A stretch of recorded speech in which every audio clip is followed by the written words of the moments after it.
I spent my whole life making people laugh, hosting shows, traveling the world. I thought I'd seen everything.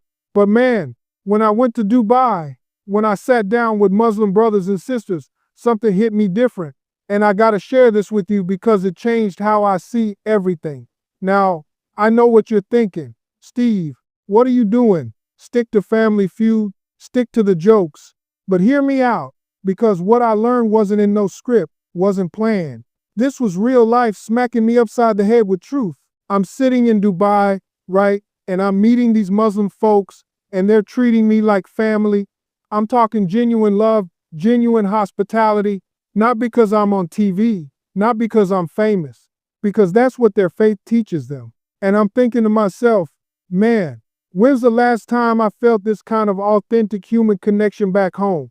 So I started asking questions, real questions, not the stuff you hear on the news, but the deep stuff. And what I found out hit me like a ton of bricks. Y'all, they pray 5 times a day, 5 times. Now, at first I'm thinking, man, that's a lot. But then I understood it. 5 times a day, you stop everything. The money, the fame, the hustle, all of it stops. And you get down on your knees and you remember there's something bigger than Steve Harvey, bigger than your problems, bigger than your ego. That ain't weakness. That's the realest strength I've ever seen. Because let me tell you, in my world, in Hollywood, in entertainment, everybody's chasing something, more money, more fame, more followers, more everything. And I look around and I see miserable millionaires. I see people with everything who got nothing inside. But these Muslim brothers and sisters I met, man, some of them didn't have half of what I got materially, but they had peace, real peace, the kind of peace money can't buy. And I had to ask myself, Steve, what are they doing that you're not doing? Then I learned about the discipline, and boy, this is where it gets good. No alcohol. Now, I know some of y'all are like, Steve, come on, man. But think about it. How many bad decisions you made drunk? How many relationships got messed up? How many mornings you woke up saying, man, why did I do that? Islam says, keep your mind clear, stay sharp, be in control of yourself. Don't let nothing control you. And the fasting during Ramadan, oh man, 30 days, sunrise to sunset, no food, no water. At first I'm thinking that's crazy, but then I got it. It ain't about punishing yourself, it's about discipline. It's about feeling what hungry people feel. It's about gratitude. It's about proving to yourself that you're stronger than your stomach. I'm a big guy, y'all know I like to eat, but imagine having that kind of self-control. Imagine building that kind of willpower. That's what Islam teaches. And let me tell you about charity. In Islam, it ain't optional. You got to give 2.5% of your wealth to people who need it. It's called zakat. It's mandatory. You can't be a Muslim and be selfish. The faith won't let you. You got to take care of your community. You got to help people who are struggling. That's built into the system. Now, I'm a blessed man. God has given me a lot. But how many of us hoard everything we got? How many of us step over homeless people like they're invisible? Islam says, no, sir, you got to give back. That resonated with me deep in my soul. Here's the part that really got me, though. It's about submission. Now I know that word scares people. Submission sounds like you're giving up, like you're weak. But let me flip that for you the way it was flipped for me. When you submit to God, when you say there's one creator and I'm going to follow his guidance, you know what happens? You become free from everything else. You ain't enslaved to money no more. You ain't enslaved to what people think about you. You ain't enslaved to your own desires that keep leading you down the wrong path. I've been famous for decades. I know what it's like when everybody wants a piece of you, when the world is pulling you in every direction. But when you submit to God, man, all that noise just fades away. You know your purpose.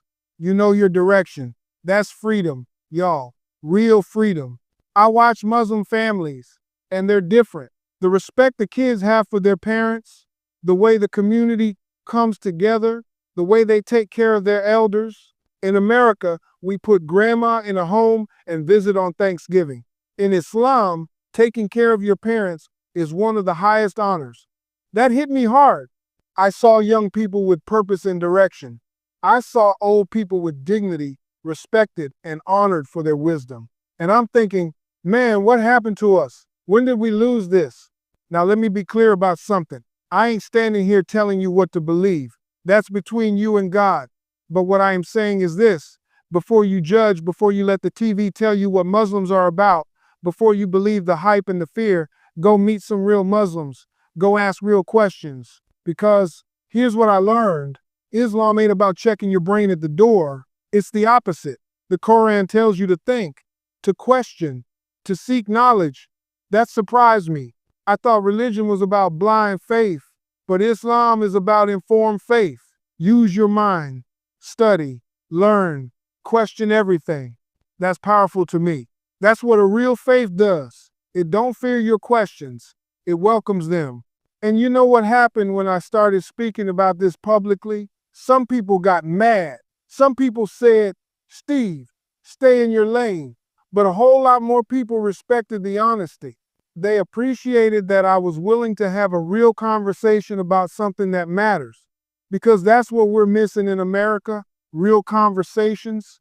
We're so quick to judge, so quick to hate, so quick to fear what we don't understand. But nearly 2 billion people on this planet are Muslims. 2 billion. You're telling me they're all wrong? You're telling me they're all deceived? Or maybe, just maybe, they found something real. I met doctors, lawyers, teachers, mothers, fathers, young people, old people, all walks of life, and they all had one thing in common. Islam gave them purpose. It gave them a framework for how to live a good life. Not a perfect life. Nobody's perfect, but a life with meaning. So here's what I'm saying to you, straight up, Steve Harvey style. Don't let fear run your life. Don't let ignorance keep you from truth. If you got questions about Islam, go get answers from actual Muslims, not from politicians, not from the news, but from real people living real lives. Visit a mosque, read the Quran yourself, see what it actually says. You might be surprised. You might find wisdom you didn't expect. You might find answers to questions you've been asking your whole life. I understand now why a single mother in Detroit chose Islam, why a college professor in California chose Islam, why business people in New York, artists in LA, athletes, regular everyday people from every background you can imagine choose Islam. Because it works. It gives structure without suffocating you. It gives community without forcing conformity. It gives faith that makes sense. Look, I'm not telling you to convert. That's not my job. That's between you and your creator. But what I am telling you is to be honest with yourself. Be humble enough to learn.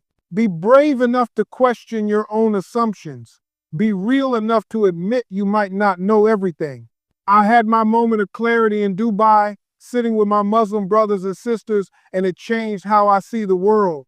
It changed how I see faith. It changed how I see what really matters in life. And now I'm asking you, are you brave enough to have your moment? Are you humble enough to learn from people different from you? Are you honest enough to seek truth wherever it leads? Because at the end of the day, we're all looking for the same things: peace, purpose, meaning, a reason to wake up in the morning that's bigger than just chasing another dollar. Islam offered that to billions of people. Maybe it's time we stopped being scared and started being curious. That's all I got to say.